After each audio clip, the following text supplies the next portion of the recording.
Hi guys, 18dap here and welcome to this match preview. It's a huge game down at the wrong end of League One. It's Charlton against Doncaster Rovers. Let's get the video started.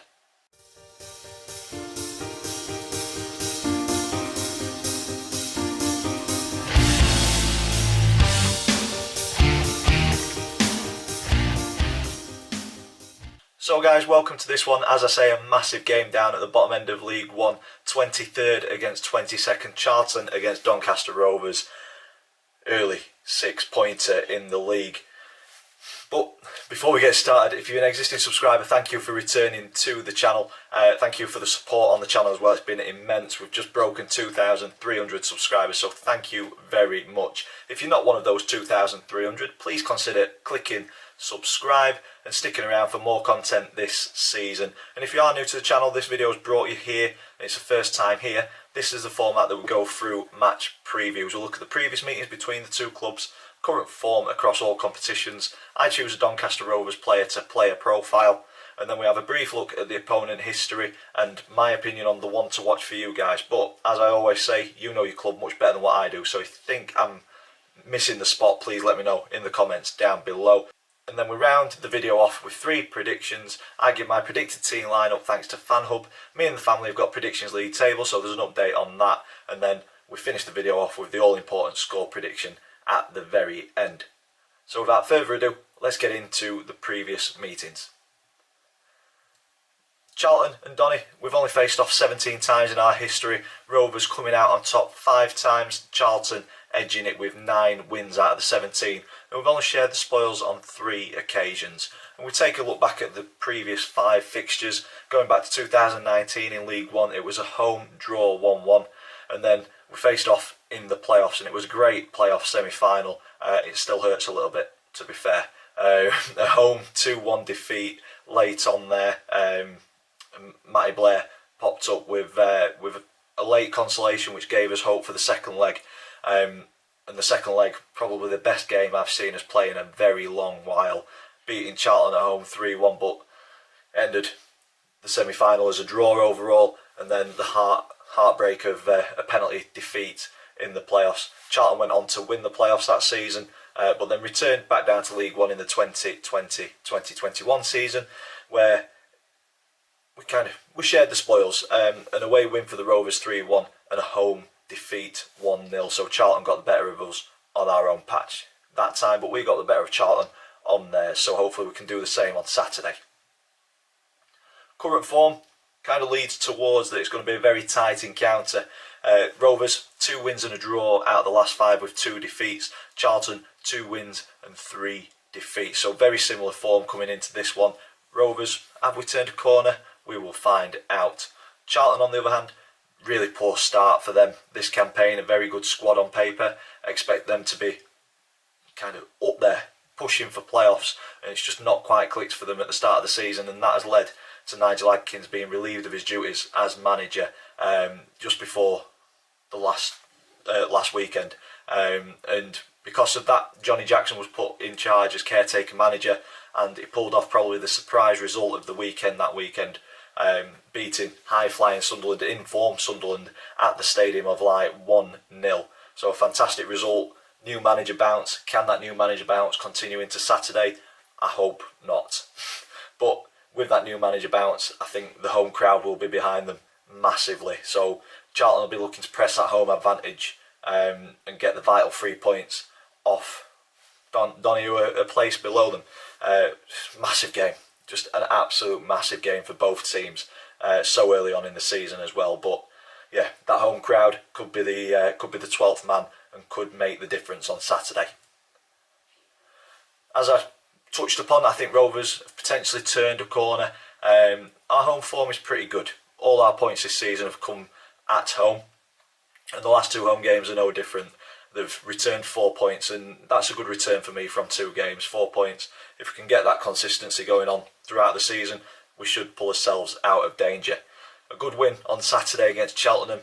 We did make it very hard for ourselves though, cruising at 3-0, and then we just switched off for 20 minutes. Stopped doing what we were so positive with prior to that. Allowed Cheltenham back into the game, and then 7 minutes added time when they brought it back to 3-2. squeaky bum time, definitely. But hard-fought win, followed by a hard-fought point on Tuesday night against Cambridge. They came to the keep moat, set out very well, fairly defensively, but when they got the ball, their counter was rapid. Tracy, number 18, different level. Absolutely terrorised Olowu down the right, and in the early exchanges, they deserved the 1-0 lead. It was unfortunate for Dan Gardner scoring the own goal. I think he needed to get something on it, but didn't quite get enough on it to divert it around the post, and it ended up going in. And then it was a bit of a mountain to climb. Cheltenham quite happy to put 11 men behind the ball, and we just didn't move it quick enough to break them down. A little bit of quality from Galbraith got us the point, which I think we deserved more with our play. We had more chances. We just weren't quite clinical enough. So on one hand you can look and think, yeah, it's a point gained, which is a positive in the position that we're in, but on the other hand you can see it as 2 points lost with how we played over the full 90 minutes. I think Cambridge had maybe 10 or so minutes each half, so on the balance of play I think we deserved the 3 points, but we came away with a 1, which is nice to see after going 1-0 down as well. One concern for me though is with the threadbare squad that we've got, could the midweek fixture lead to fatigue, which goes in Charlton's favour? We will see on Saturday. Hopefully we can do something similar to what Cambridge did to us, be solid, be a well organised unit, and hopefully quieten that expected loud crowd. And if we get a goal, then potentially the Charlton fans a little bit uneasy, could end up getting on the players back a little bit. But I'm expecting it to be a bit more of a positive atmosphere at the Valley, getting behind Johnny Jackson as the caretaker manager. So yeah, it's going to be a tough one on Saturday, no two ways about it. Moving on to the player profile, I mentioned him, Dan Gardner, 31-year-old midfielder. Previous clubs: Celtic, Flixton, Crewe, Droylsden, Halifax, Chesterfield, Tranmere, Bury, Oldham and Wigan. Career appearances 312, career goals 50. And for me, it's just not quite happened for Dan this season. And what I do feel for him, he came out on Twitter, apologised for his performance. He was carrying an injury which has impacted his performance on Tuesday night.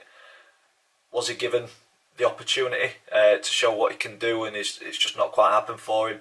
Unfortunate with the own goal, and performance wise he didn't have a good one. He's come out and said it himself. It was a strange one. Didn't quite understand it because Noyle was back in, he could have gone in at right back, Galbraith into the centre of the midfield, which is what happened anyway in the end. Dan was subbed off on the 38th minute. I hope he gets another opportunity, because I think he can give something to the squad, an extra dimension. We've seen him perform at Wigan.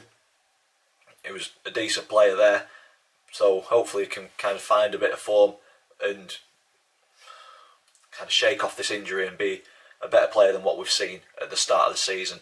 I do feel for him, thrown in a little bit on Tuesday night and it didn't quite work out, and taken off before half time. Won't do too much for his confidence, but then at the same time I think as long as Richie's had that chat with him about kind of getting a bit more creativity in the midfield, and I just hope Richie's man management with Dan has been a little better than what people say has come previously with other players. So we'll see as the season goes on if Dan Gardner gets any more opportunities. I hope he does, and I hope we get to see the best of him towards, well, as the season goes on.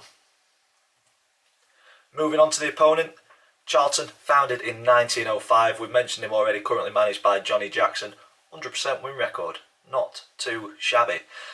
And recent honours: League One champions in 2012, League One playoff winners, we mentioned it earlier in the video, in 2019 after they knocked us out at the semi-final, and then there was the Championship champions in 2000. So they've been there, they've done it.